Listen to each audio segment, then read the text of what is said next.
कंकण हरे हरे हरे कृष्ण हरे कृष्ण कृष्ण कृष्ण हरे हरे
जो भी भक्तगण आए हैं, श्रोता बंधु आए हैं, आप सभी भक्तों का, आप सभी श्रोताओं का मैं इस व्यास की ओर से बहुत बहुत स्वागत करती हूँ, सबका वंदन और अभिनंदन करती हूँ।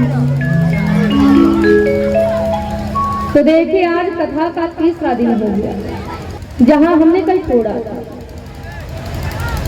तो देखिए, कल की कथा में आप सभी सुन रहे थे कि सती मैया तो राम जी की परीक्षा लेने के लिए सीता जी का रूप धारण किए, जिस अपराध के कारण भगवान शिव ने सती जी का परित्याग किया और सती जी शिव जी के साथ कैलाश पर्वत पर गई और शिव जी ने समाधि लगा लिया।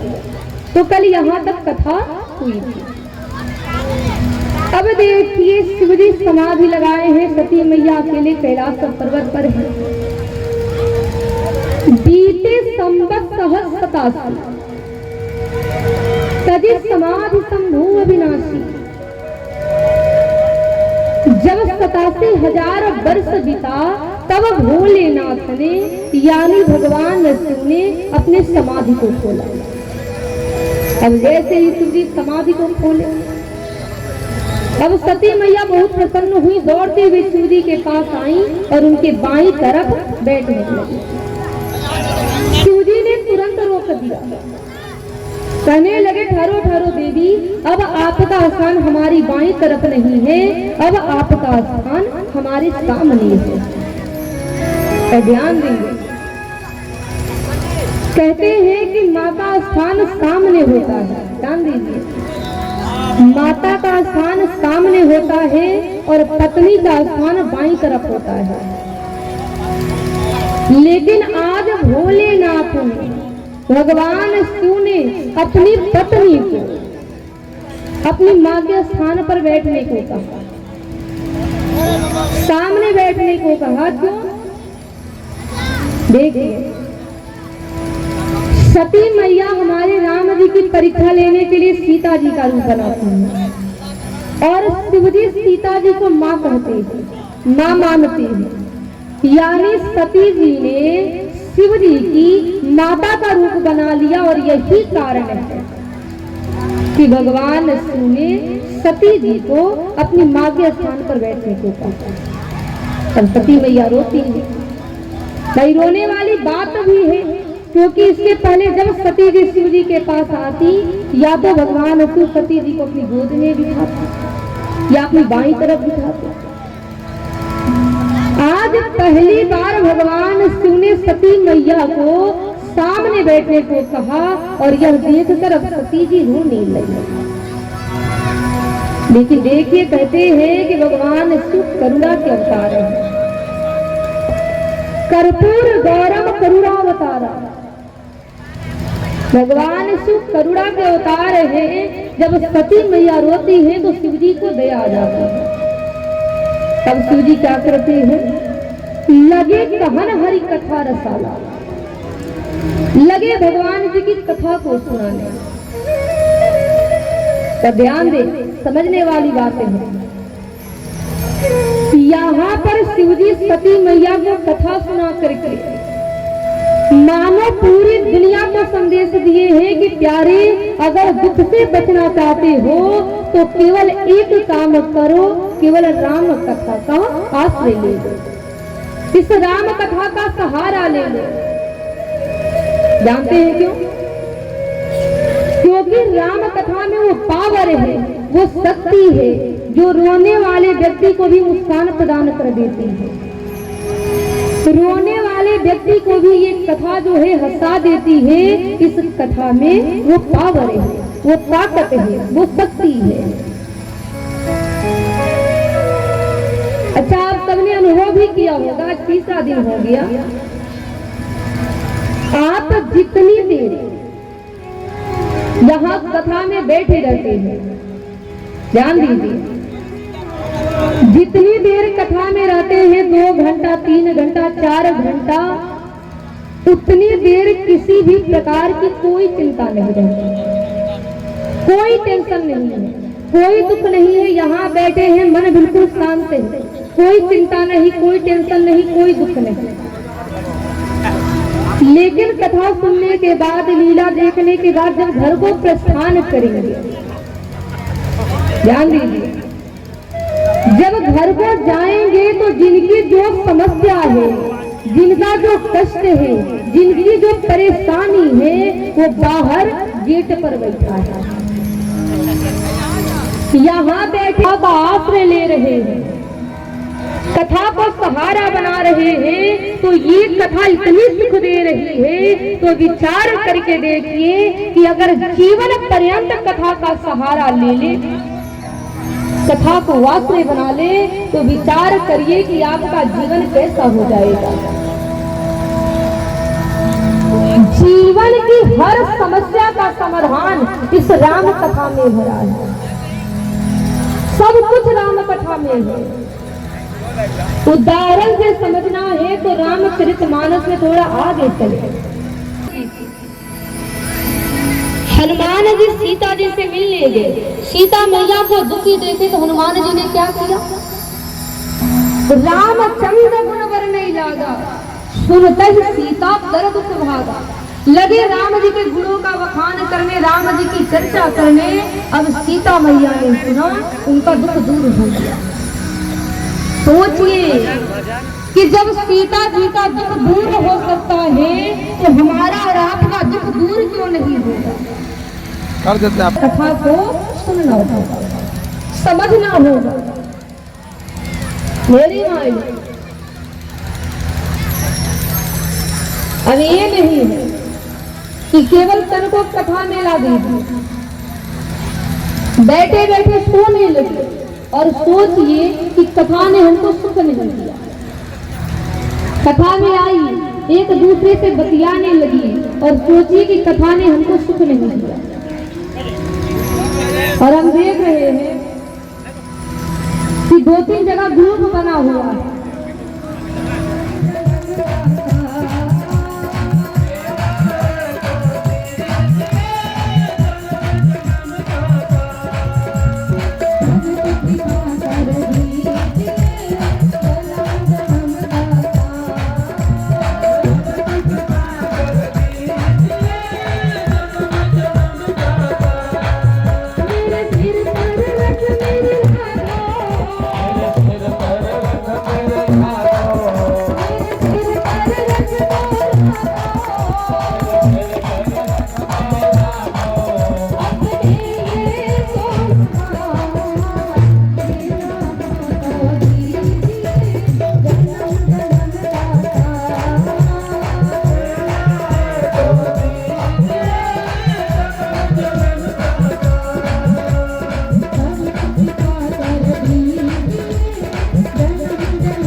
अब दक्ष आता है तो दक्ष के स्वागत में जितने लोग बैठे थे सभी ऋषि मुनि देवता सब लोग खड़े हो जाते हैं।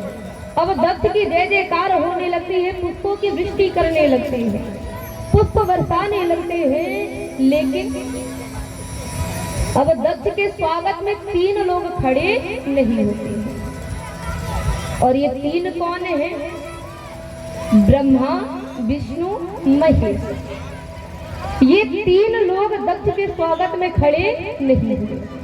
अब सभी खड़े हैं, दक्ष की जय जयकार हो रही है, सबके ऊपर दक्ष का ध्यान नहीं जाता है,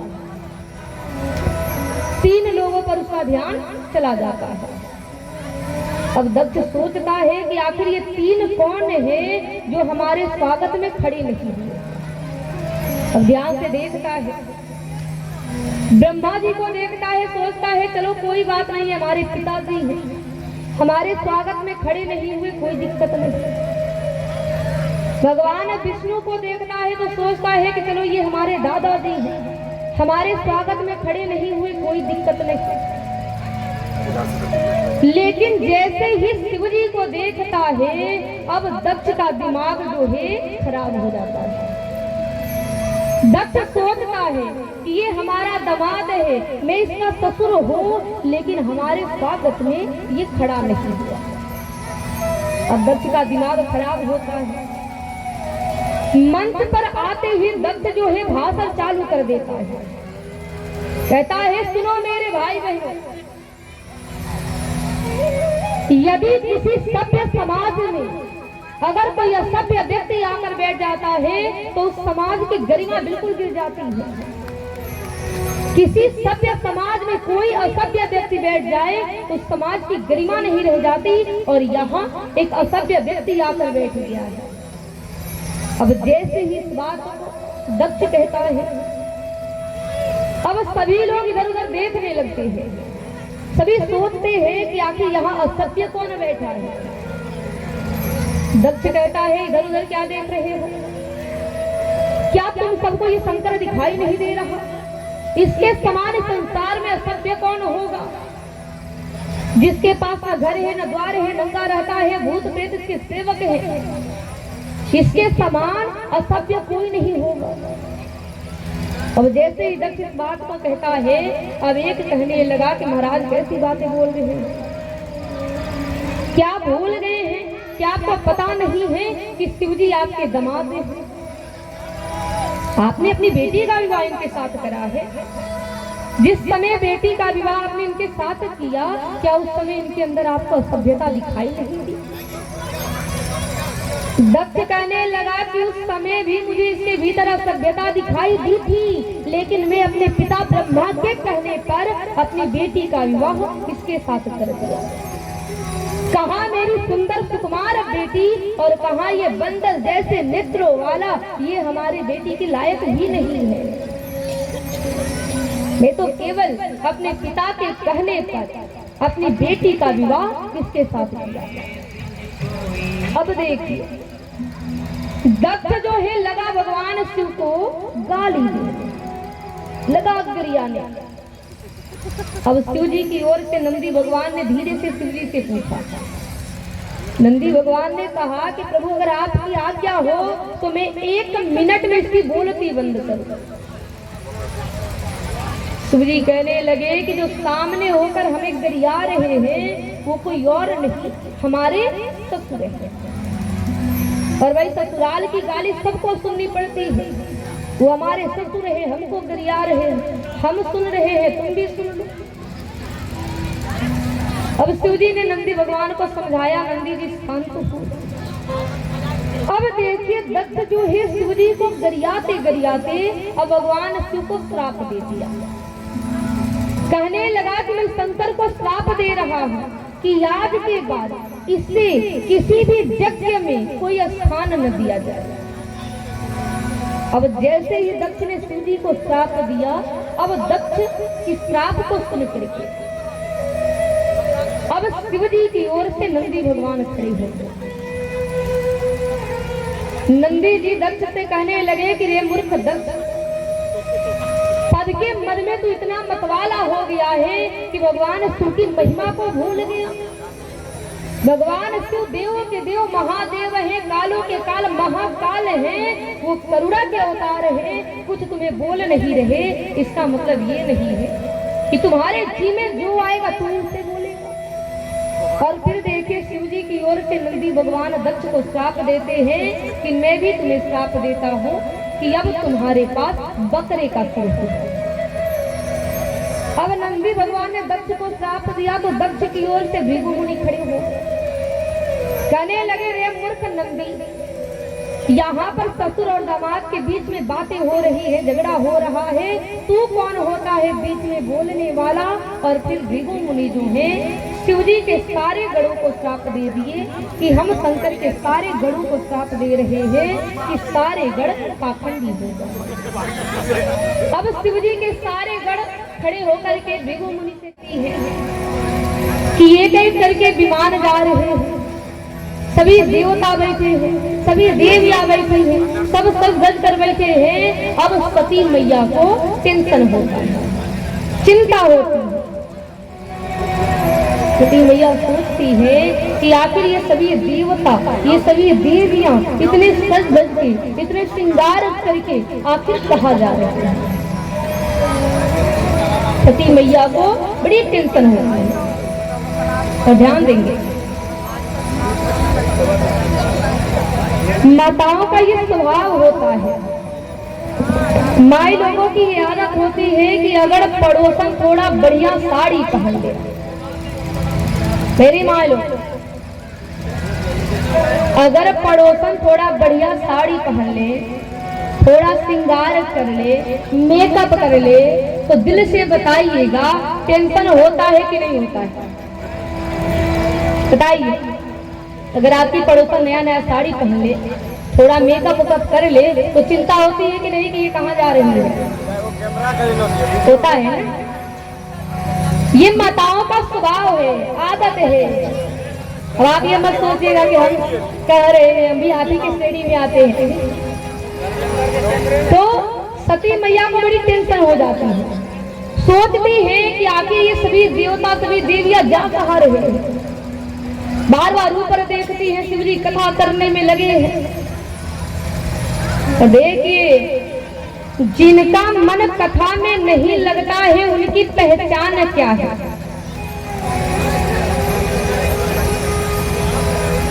जिनका मन कथा में नहीं लगता है उनकी पहचान क्या है? यहाँ इतने लोग बैठे हैं, किसका मन लगा है किसका नहीं लगा हमको पता है। हमारे इधर वाले जितने भाई लोग हैं सबका मन कथा में लगा है, लेकिन इधर जो हमारे भैया लोग हैं और कुछ माई लोग ऐसी हैं जिनका मन अभी तक कथा में नहीं लगा है। हम आपको बता दें, जिनका मन कथा में नहीं लगता है उनकी पहचान क्या है? बताए क्या करते हैं? बार बार जिनका मन कथा में नहीं रहता है, बार बार ऊपर देखेंगे, अगल में देखेंगे, बगल देखेंगे, पीछे देखेंगे। और खासकर माई लोग किनको देखती हैं? जो पड़ोस में बैठी रहती हैं। भाई कोई उधर से आया, कोई इधर से आया, कोई उधर से आया, एक पास में बैठी है तो बार बार अपने अगल बगल में देखती है कौन क्या पहनी है, कितना श्रृंगार की है, कितना मेकअप की है। अगर कोई थोड़ा ज्यादा श्रृंगार करके आ जाए कथा में तो पता है माई लोग क्या करती है? अब जो उनकी सखी हैं जिनके साथ आई हैं बार बार उनको ठोकेंगे। उसको देखो कथा में आई है, कितना सज के आई है। और हमारे ख्याल से यहाँ पर मेरी माई लोग ज्यादा यही कर रही है।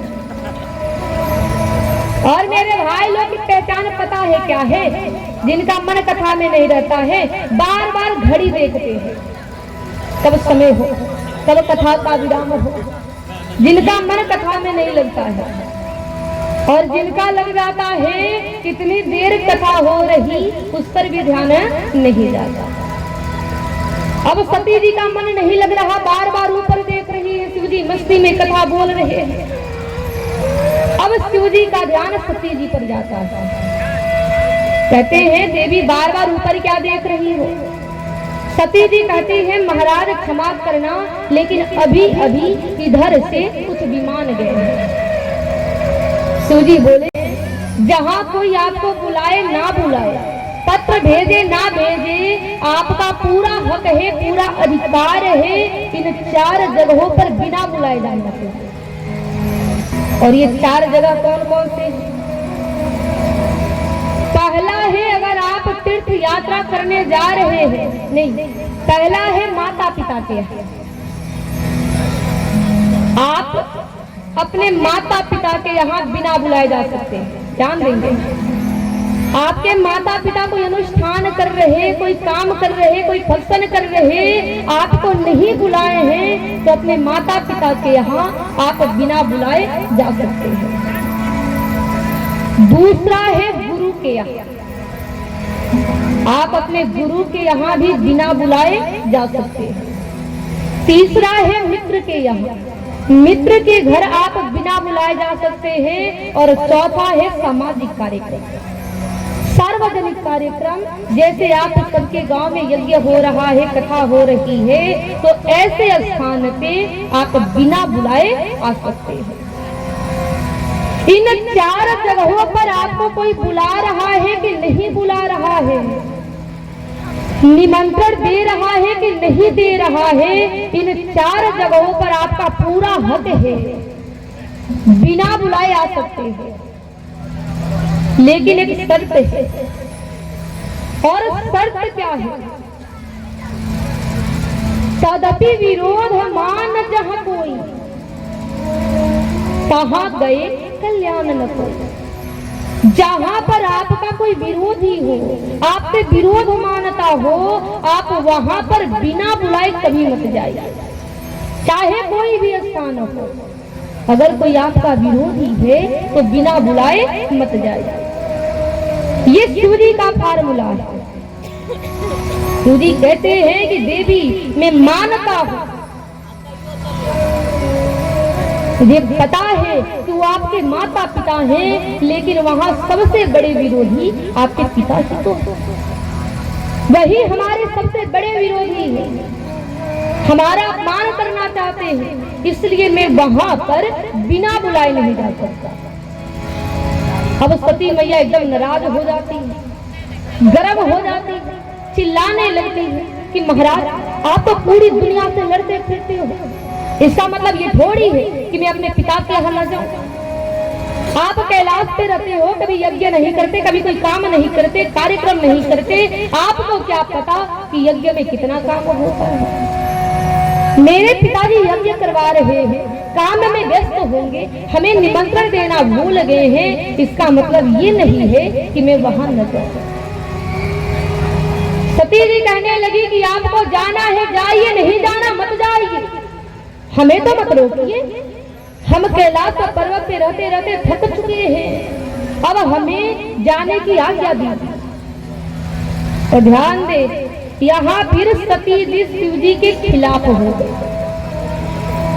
शिव जी ने बहुत समझाया, बहुत मना किया, बहुत रोका, सती जी नहीं मानी, जिद करने लगी हमें जाना है। तब भगवान शिव बिल्कुल दुखी होकर, उदास होकर अपने मुख्य गणों को बुला करके उन्हीं के साथ सती मैया को उनके पिता के यज्ञ में भेज दिया। अब सती जी अपने पिता के यज्ञ में जा रही है, रास्ते में सोच रही है, कल्पना कर रही है, विचार करते हुए जा रही है कि जब मैं मेरे पिता के यहाँ जाऊंगी, मेरे पिताजी मुझे देखते ही तुरंत गले लगा लेंगे, मेरे भाई लोग मिलेंगे, मेरे भाई लोग मेरा कितना आदर करेंगे, मेरी बहनें मिलेंगी, कितना मेरा सम्मान होगा, मेरी बचपन की सब सखियां मिलेंगी, सब लोग मेरा कितना आदर करेंगे। अब यही सोचते हुए, यही सब कल्पना करते हुए सती मैया अपने पिता के यज्ञ में जा रही है। और ध्यान दें, सती मैया उस समय ये भूल गई, सती जी उस समय ये भूल गई कि भगवान शिव ही जिनसे नाराज हो गए थे, भगवान सूही जिनसे रूठ गए हो, सोचिए उसे संसार में, इस दुनिया में कौन आदर देने वाला है? ये दुनिया, ये संसार हमारा केवल तभी तक आदर करता है जब तक हमारे ऊपर वाले की कृपा है। ये जान ले कि अगर दुनिया हमें पूछ रही है, दुनिया हमें आदर दे रही है, हमारा सम्मान कर रही है, तो इसका मतलब यही है कि भगवान की कृपा हमारे ऊपर है। अगर भगवान हमसे नाराज हो जाएंगे, अगर भगवान हमसे रूठ गए, तो जान ले कि संसार में हमें कोई आदर देने वाला, इस संसार में हमारी कोई रिस्पेक्ट करने वाला कोई नहीं है। ये दुनिया रूठती है, रूठने दीजिए, कभी फिक्र मत करिएगा, क्योंकि ये दुनिया है, ये कभी रूठेगी कभी मानेगी, लेकिन भगवान हमसे कभी रूठने नहीं चाहिए। अगर दुनिया रूठ जाती है, फिक्र की कोई बात नहीं, चिंता की कोई बात नहीं, क्योंकि ये दुनिया है। अगर दुनिया रूठ गई तो भगवान दुनिया को मना सकते हैं, लेकिन भगवान अगर हमसे नाराज हो गए तो ये जान लो कि संसार में, इस दुनिया में भगवान को मनाने वाला कोई नहीं। इसलिए दुनिया रूठती है, कभी दुखी मत होइएगा, कभी चिंतित मत होइएगा, कभी उदास मत होइएगा, लेकिन ये हमेशा प्रयास करते रहिए कि भगवान हमसे कभी नाराज न हो। कभी भी ऐसा कोई कर्म ना करे, ऐसा कोई काम ना करे कि भगवान के हृदय पर चोट लगे और भगवान हमसे नाराज हो जाए। लेकिन हम लोग उल्टा करते हैं, दुनिया के चक्कर में लगे रहते हैं, दुनिया को मनाने के चक्कर में लगे रहते हैं, लेकिन ये जान ले कि एक को मनाएंगे दूसरा मुंह फुलाएगा, दूसरे को मनाएंगे तीसरा मुंह फुलाएगा, कोई ना कोई मुंह फुलाए रहेगा। तो दुनिया को मनाने से बढ़िया है कि केवल भगवान को ही मना लो। अगर भगवान की कृपा हमारे ऊपर हो गई तो दुनिया वाले अपने आप पीछे पीछे चलने लगेंगे। हमें दुनिया के चक्कर में नहीं रहना पड़ेगा, दुनिया के पीछे नहीं भागना पड़ेगा, दुनिया वाले हमारे पीछे पीछे आएंगे। तो केवल भगवान को मनाने का प्रयास करें।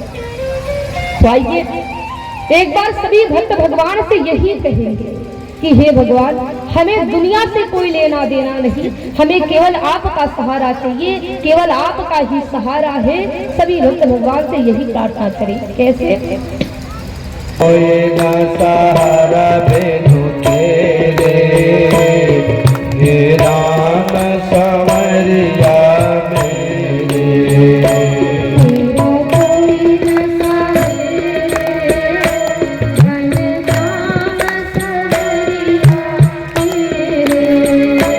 मेरा कोई ना सहारा बिनु तेरे,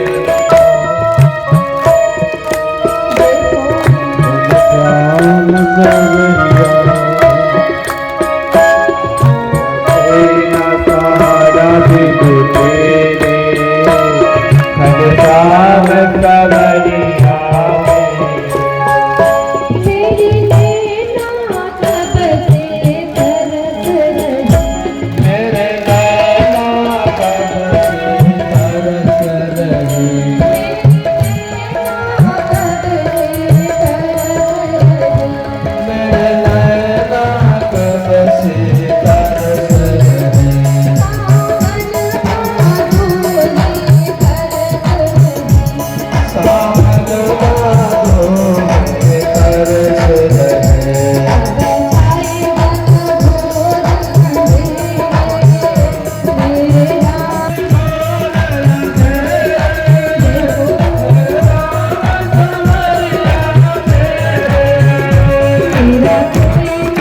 विवाह के बाद अगर पहली बार बेटी नैहर जाए और एक पिता, एक भाई, एक बहन अगर अपनी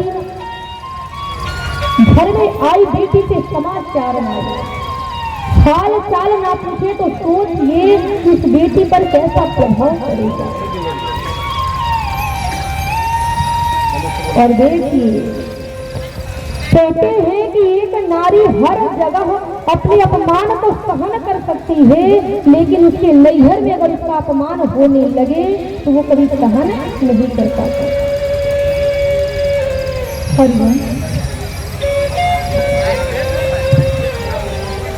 देखिए, सब सती जी का अपमान किए, सती मैया को उतना बुरा नहीं लगा, लेकिन जब दक्ष ने सती जी का अपमान कर दिया तो सती मैया को बहुत बुरा लगा।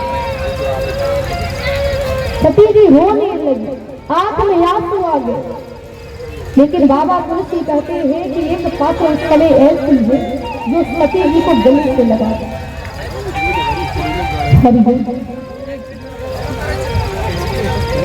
सादर भले ही मिली एक माता, वो है सती जी की माता जो सती जी को गले से लगाती है। आइए भाई, देखिए कथा तो बहुत लंबी है और हमको नहीं राज करना चाहिए था, कल विवाह कराना चाहिए था। एकदम हमें कल विवाह कराना चाहिए था, लेकिन हमने अनाउंस किया तो भाई विवाह तो कराना ही। तो आइए भाई, 9 बजे तक हमें समय दिया गया है। अगर यहाँ तक विस्तार करें तो कथा में कम से कम 3 घंटा 4 घंटा तो लगेगा। चाहिए कथा को समेटते हुए दक्ष आ जाए कि सती मैया दक्ष के यज्ञ में जाती है, सती जी का बड़ा अपमान होता है। फिर सती जी यज्ञ देखने जाती है, शिव जी का कोई स्थान नहीं, सती मैया को बड़ा कष्ट होता है। तो सती जी अपने पति का भाग न देख करके कल से 6 बजे आप लोग सही कर दीजिए।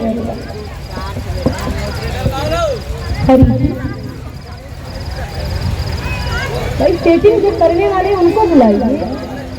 हरि हरि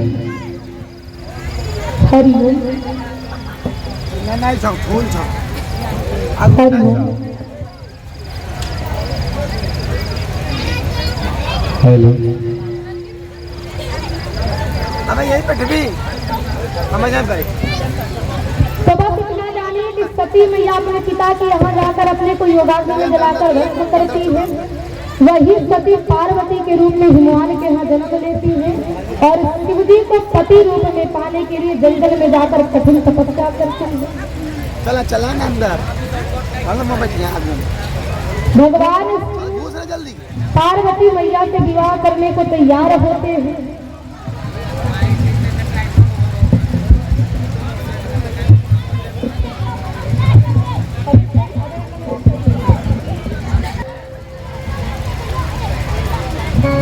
हरि बोलिए शंकर भगवान की, सियावर रामचंद्र की। तो देखिए, अब भोलेनाथ विवाह के लिए तैयार होते हैं। शिवजी और पार्वती जी दोनों ओर से विवाह की तैयारी होने लगती है। आइए अब सभी लोग मन में उत्साह लाते। भाई देखिए, 9 बजे तक समय दिया गया था तो हम कितना कथा छोड़े। तो आज 9:30 बजे तक हम विवाह कराएंगे। कल से 9 बजे तक कथा होगी। विवाह शादी में थोड़ा बहुत लेट सेट होता ही है। तो कल 6:30 बजे कथा प्रारंभ होगी और 9 बजे कथा का विश्राम होगा। 9 बजे से लीला का दर्शन करेंगे आप लोग। तो आइए, अब वर और कन्या दोनों ओर से विवाह की तैयारी हो रही है। और एक पहले बात बताइए, वर की ओर से कितने लोग हैं, यानी शिवजी की ओर से कितने लोग हैं? हाथ उठाइए। अरे माई को शिवजी की ओर से है। अच्छा नीचे करिए। पार्वती मैया की ओर से कितने लोग हैं? हाथ उठाइए। अरे क्या बात है, जो लोग दोनों में हाथ उठा रहे पता है वो लोग कौन है? जो दोनों में वर और कन्या दोनों ओर से हाथ उठा रहे हैं वही है अगुआ, यानी वो नारद जी। और जो दोनों में हाथ नहीं उठा रहे, ना वर में हाथ उठा रहे ना कन्या में हाथ उठा रहे, वो पता है कौन है? वो खाली मिठाई खाए आए हैं। ना दुल्हा और से ना दुल्हन और से, चलो मिठाई तो मिलेगा ही। तो आइए अब शिव जी के घर शिव जी का श्रृंगार कर रहे हैं, शिव जी दुल्हा बन रहे हैं, पार्वती मैया दुल्हन बन रही है। कैसे? दुल्हा बने रे भोलेनाथ, दुल्हा बने रे भोलेनाथ, पार्वती दुल्हन बनी। दुल्हा दुल्हन बनी, दुल्हा बने रे भोलेनाथ, पार्वती दुल्हन बनी। पार्वती बनी सतरंग साड़ी, पार्वती बनी सतरंग,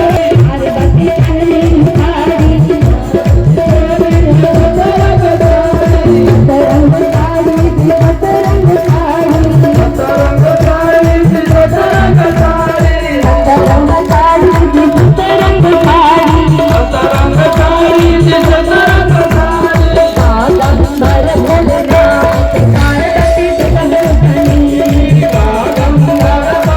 बनी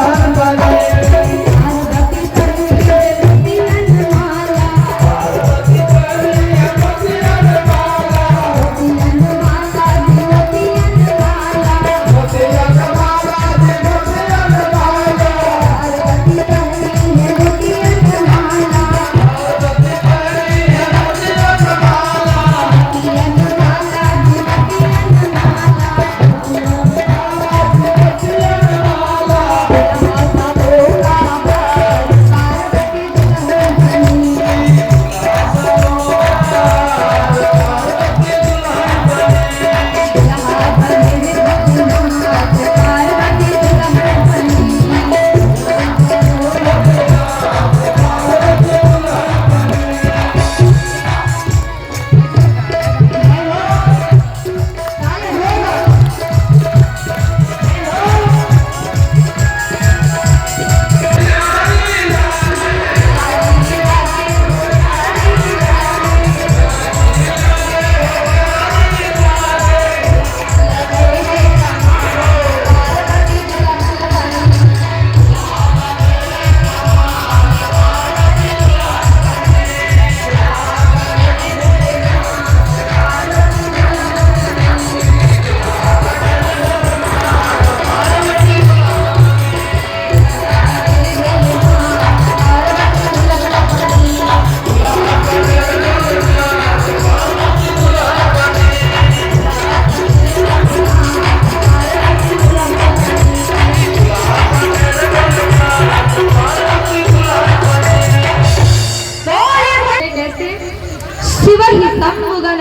सिंगारा जटा मुकुट अहिमोद सवारा कुंडल कंकन पहिरे ब्याला तन विभूति पटकी है। शिवजी के घर शिवजी के जटाओं का मुकुट बनाए सर्पों का मोर चढ़ाया गया। शिवजी सर्पों के कुंडल पाने कंकड़ पाने पूरे शरीर में विभूति लगाए और वस्त्र की जगह पर बाघंबर लपेटे।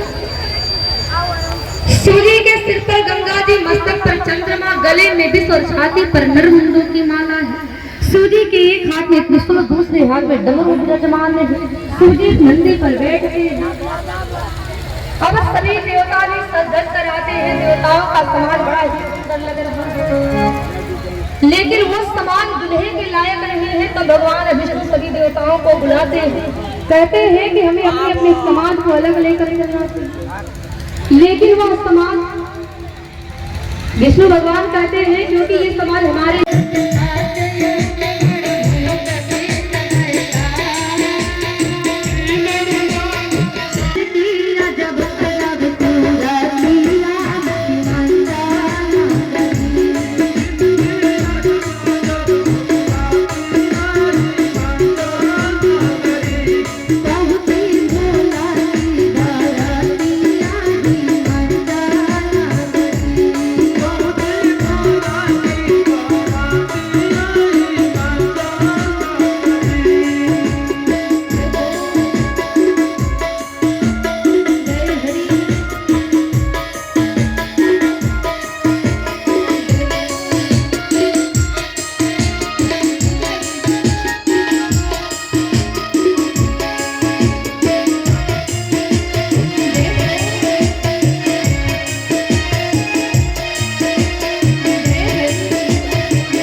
सद्भावना, विश्व का कल्याण हो, विश्व का